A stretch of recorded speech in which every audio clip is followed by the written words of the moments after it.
ನಮಸ್ಕಾರ, ಎಲ್ಲರಿಗೂ ಶುಭ ಹಾರೈಸುತ್ತಾ ನಾನು ಯಾವ ರೀತಿ ಡಿಫ್ರೆಂಟಾಗಿ ಹೀರೆಕಾಯಿ ಚಟ್ನಿ ಮಾಡ್ತೀನಿ ಅನ್ನೋದನ್ನು ಇವತ್ತು ನಿಮ್ಮ ಜೊತೆ ಶೇರ್ ಮಾಡ್ಕೊತಾ ಇದ್ದೀನಿ.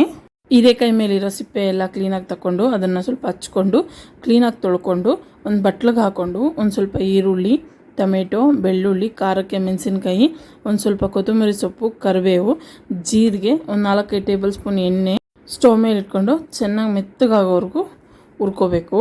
ಇನ್ನು ಯಾರೆಲ್ಲ ನನ್ನ ವೀಡಿಯೋಸ್ನ ಹಂಗೆ ನೋಡ್ತಾ ಇದ್ದೀರಾ, ಪ್ಲೀಸ್ ಸಬ್ಸ್ಕ್ರೈಬ್ ಮಾಡಿಕೊಡಿ, ಲೈಕ್ ಮಾಡಿ, ಶೇರ್, ಕಾಮೆಂಟ್ ಮಾಡಿ.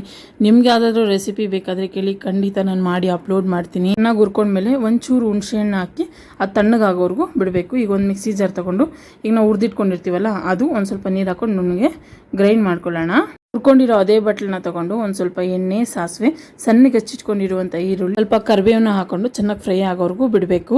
ಈಗ ನಾವು ರುಬ್ಬಿಟ್ಕೊಂಡಿರ್ತೀವಲ್ಲ ಅದನ್ನು ಹಾಕ್ಕೊಂಡು ರುಚಿಗೆ ತಕ್ಕಷ್ಟು ಉಪ್ಪನ್ನ ಹಾಕ್ಕೊಂಡು ಚೆನ್ನಾಗಿ ಕುದಿಸ್ಕೊಂಡ್ರೆ ಹೀರೆಕಾಯಿ ಚಟ್ನಿ ರೆಡಿ ಆಗುತ್ತೆ.